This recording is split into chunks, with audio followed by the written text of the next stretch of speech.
Nous allons d'abord prier avant de toucher à notre thème. Béni soit l'Éternel, au Dieu qui avait béni notre Père Abraham et ses bénédictions qui sont entrées dans notre vie pour conquérir toute cette génération en tant que fils et filles d'Abraham.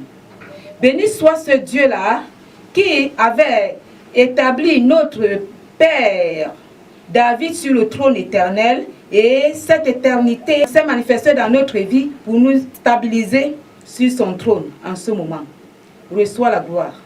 Père, nous te disons grandement merci pour ces moments où toi tu as préparé pour nous nettoyer.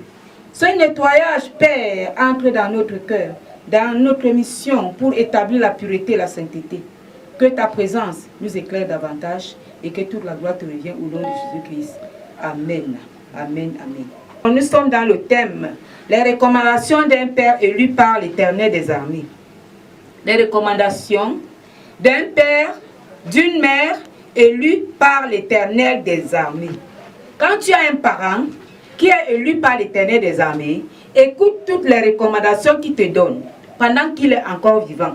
Si Dieu permet qu'il vive encore, c'est parce qu'il a encore des choses à te donner. Et tout ce qu'il te donne, tu dois prendre ça au sérieux.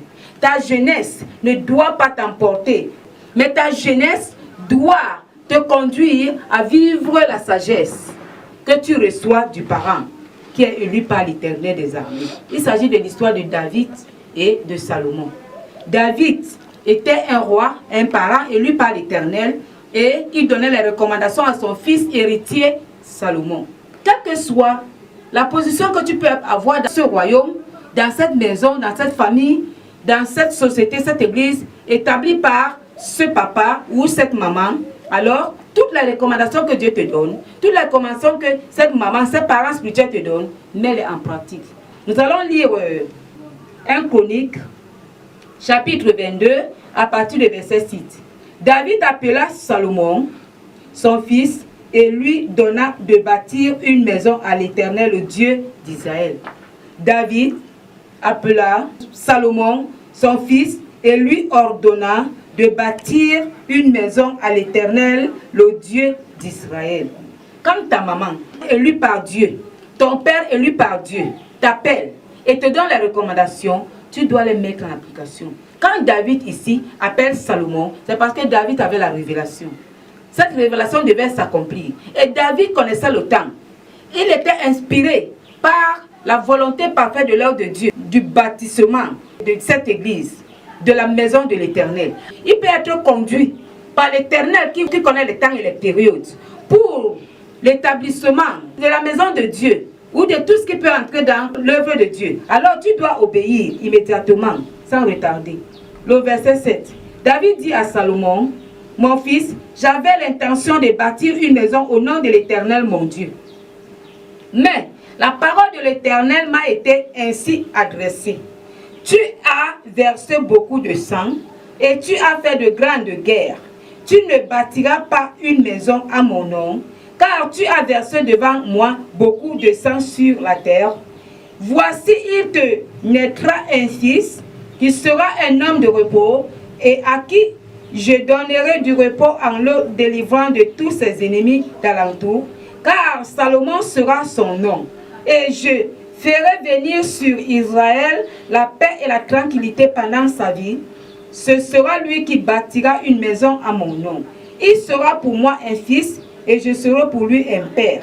Et j'affermirai pour toujours le trône de son royaume en Israël. » C'était les paroles d'alliance que Dieu avait faites avec David. Ton père, qui est l'élu choisi par Dieu. Ta mère, qui est l'élu de Dieu. A les alliances que Dieu a faites avec elle. Que Dieu a fait avec lui. Il y a plusieurs alliances. Il y a plusieurs prophéties que Dieu lui a données. Que Dieu a donné à ta maman. Qui doivent s'accomplir en son temps prévu par Dieu. Alors c'est elle que Dieu peut passer toujours. C'est lui que Dieu peut passer pour t'orienter afin de réussir pendant qu'ils sont encore vivants. Toi qui peux t'entêter, refuser leur orientation en croyant que tu es grand. Quelle que soit ta grandeur, tu ne pourras pas dépasser tes parents. Je vais dire ça. Tu ne seras jamais parent de ton parent. Tu ne seras jamais mère de ta mère. Tu ne seras jamais père de ton père. Alors, un parent est celui-là qui a été établi par Dieu comme autorité. Et cette autorité a une place dans ta vie. Dans l'accomplissement de ton dessein, Dieu t'a donné beaucoup de bénédictions pour te donner. Il y a un bonheur que tu dois recevoir d'elle et de lui. Il y a un bonheur qui est entre ses mains, ta mère, ton père, que tu dois recevoir pour qu'après leur départ, tu arrives à accomplir. Même quand ils sont encore là, que tu restes sur le chemin de la vérité qui est Jésus. Si tu t'écartes, si tu désobéis, alors tu auras un trou que personne ne pourra jamais combler. Nous allons retourner un peu en arrière. Nous regardons l'histoire d'Abraham. Abraham était un père choisi par l'Éternel, qui a fait beaucoup d'enfants. Dieu lui a donné un dépôt qu'il devait donner à son fils Isaac. Si Isaac se rebellait contre son papa, Isaac ne devait pas accomplir. Oh, avant de continuer mon message, je vais prier pour tous les enfants qui sont désobéissants à leurs parents. Les parents qui sont élus par l'Éternel. Que ce soit la maman ou le papa. Père notre Dieu, je te demande pardon pour ces enfants. Seigneur, pardonne-leur, parce qu'ils ne savent pas ce qu'ils font. Tous les enfants là se trouvent dans les 4 coins du monde entier. Je te les confie maintenant. Aide-les à comprendre, à voir, à entendre, à recevoir ce qu'ils n'ont jamais reçu. Aide-les, Seigneur. Je sais qu'avant d'ouvrir la bouche pour te les confier, tu avais déjà fait beaucoup de choses dans ma vie. Je compte sur toi. J'ai foi en toi. Que tout sera accompli. Fait selon ton programme. Au nom de Jésus-Christ. Amen.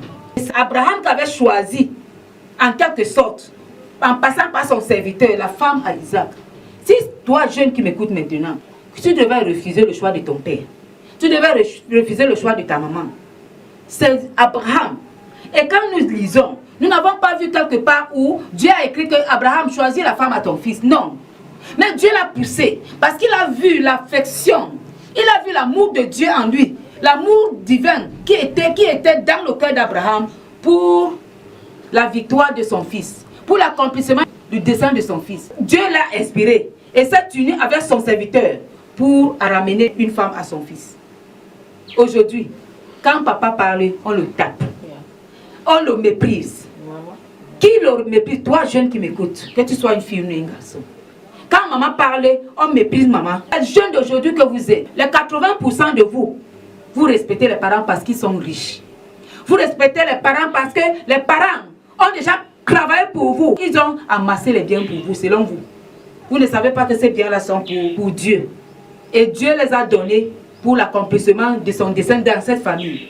Alors, toi, jeune qui m'écoute, tu peux commencer à te repentir là où tu te trouves. Que tu sois une fille ou un garçon. Si Abraham ne cherchait pas une femme à Isaac, Isaac devait aller ramasser n'importe qui. Celle qui n'était pas de sa destinée, ni dans sa destinée. Et si Rebecca n'avait pas orienté son fils Jacob, il devait passer à côté de son destin, en abandonnant son destin à Satan. Toi qui m'écoutes là maintenant, réconcilie-toi avec tes parents. Réconcilie-toi avec ton père et ta maman. Tu m'écoutes, tu me regardes. Réconcilie-toi, elle est importante pour toi. Jette tout le monde, mais ton père et ta mère, qui sont choisis par Dieu, élus par Dieu, réconcilie-toi avec eux pour ton bien. Aucun parent, aucun autre parent, élu par Dieu, ne peut te donner ce que ton père va te donner, qui est élu par Dieu. Ce que Dieu a donné à ton père pour te donner, autant convenable. Aucun parent, aucune maman élue par Dieu, qui n'est pas celle ou celle qui t'a porté dans son ventre, ne peut pas te donner. Parce qu'il n'a rien à te donner. C'est celle qui t'a porté dans le ventre. C'est ce papa-là qui t'a accouché. C'est lui qui a quelque chose à te donner. C'est lui que Dieu a donné, te donné, pour que tu arrives à accomplir. Quand nous allons écouter, lire les rois là, et l'histoire de David et de Salomon, il n'y a pas quelqu'un qui a quitté là-bas pour venir donner à Salomon. C'est le roi David qui avait donné à Salomon. Quand nous lisons l'histoire de tous ceux qui sont ici, les élus de Dieu, choisis de Dieu, les rois, les reines, tout cela, c'est eux que Dieu a donné pour donner à leurs enfants. Alors je ne crois pas que ce Dieu-là a changé la nature. Il n'a pas changé son cycle spirituel. Dieu reste encore au centre de son cycle pour accomplir ce qu'il a préparé. Il est important pour toi. Il sera également avantageux pour toi de réparer ce que tu as gâté. Fils, fille, important. Ici là, David a donné à Salomon tout ce qu'il fallait lui donner. Nous continuons à écouter la parole de Dieu. Je vais retourner encore au verset 8. C'est important pour toi qui m'écoutes là, jeune. Toi qui es jeune qui écoute, dis encore à notre jeune. Et il faut également devenir le prédicateur de l'heure par rapport à ces messages. Parce que beaucoup d'enfants seront perdus à cause du manque de sagesse. Du fait qu'ils ne se sont pas réconciliés. Du fait qu'ils n'ont pas obéi. Ils n'ont pas écouté leurs parents. Ils n'ont pas reçu les recommandations pour les mettre en application. Alors ils vont rater. Pour les empêcher de rater, toi également qui as entendu, dis-leur. Mais la parole de l'Éternel m'a été adressée. Ainsi adressée. À qui? Pas à l'enfant, mais au papa. À David. Tu as versé beaucoup de sang et tu as fait de grandes guerres.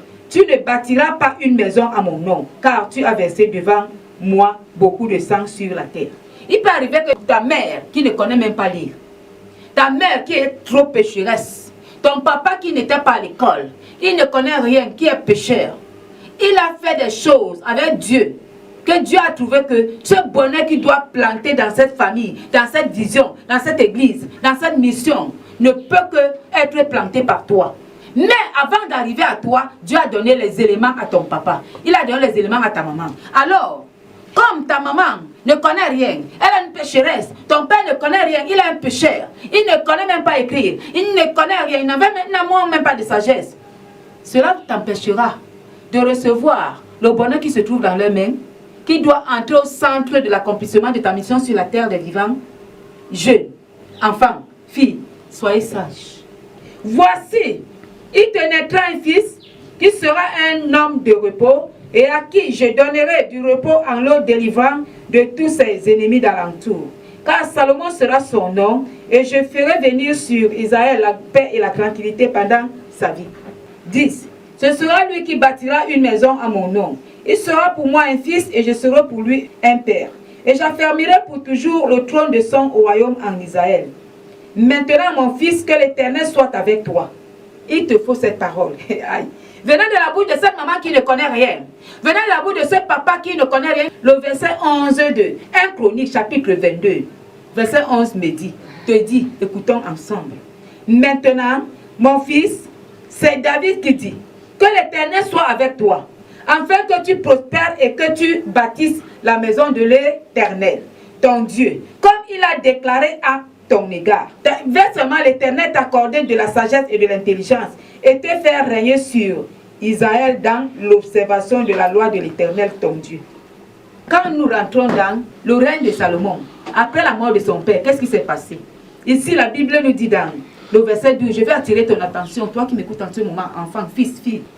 Le verset 12 nous dit, veuille seulement l'Éternel t'accorder de la sagesse et de l'intelligence et te faire régner sur Israël dans l'observation de la loi de l'Éternel, ton Dieu. Et quand Salomon vient, que son papa est déjà mort, David, il rencontre l'Éternel, qu'est-ce qu'il demande à Dieu? Dieu lui dit, demande-moi ce que tu veux.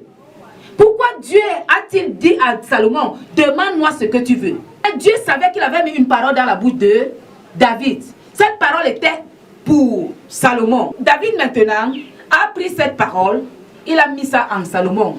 Il a mis ça dans Salomon. Il a mis ça dans la mission de Salomon, de son vivant. Quand Salomon maintenant rencontre Dieu spirituellement dans le rêve, Dieu lui pose la question, Salomon, demande-moi ce que tu veux. Puisque Salomon avait déjà cette parole en lui, cette demande en lui, ce dépôt en lui, il était connecté, sensible de comprendre la question de Dieu pour mieux répondre. La Bible nous dit que Salomon n'a rien demandé, il n'a que demandé sagesse et intelligence, qui est sorti de la bouche de son père. Que le jeune qui m'écoute devienne sage.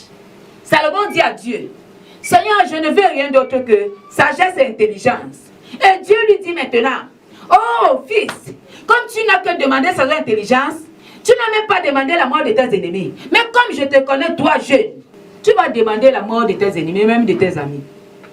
Parce que le feu du monde qui brûle dans le corps des jeunes là est dangereux. Dieu dit à Salomon, comme tu n'as pas demandé la mort, alors je te donne la vie, longue vie. Je te donne la royauté, je te donne sagesse, je te donne l'intelligence, je te donne les richesses. Les richesses que tu as abandonné ta mère parce qu'elle n'est pas riche. Tu as abandonné ton père parce qu'ils ne sont pas riches.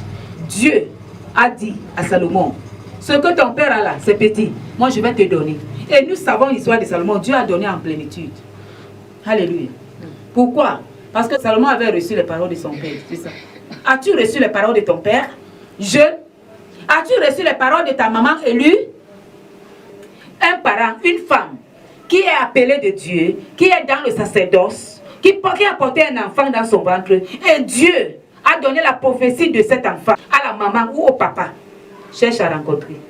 C'est pour ton bien. Et tu seras béni. Va te réconcilier. Allez vous réconcilier. Priez Dieu de toucher le cœur de vos parents, de mettre la compréhension entre vous et allez. Si vous ne pouvez pas aller seul, cherchez un représentant de Dieu. Allez rencontrer vos parents et faites la paix. La réconciliation, cela sera très important pour vous. Votre chemin sera ouvert. Que la paix de Dieu, qui surpasse tout entendement, règne dans vos vies. Et que Dieu vous donne sagesse, qui vous aidera à devenir les hommes mûrs. Parce que vous êtes également appelés à devenir les parents. Arrangez ce que vous avez gâté. Que la paix de Dieu demeure avec vous. Amen.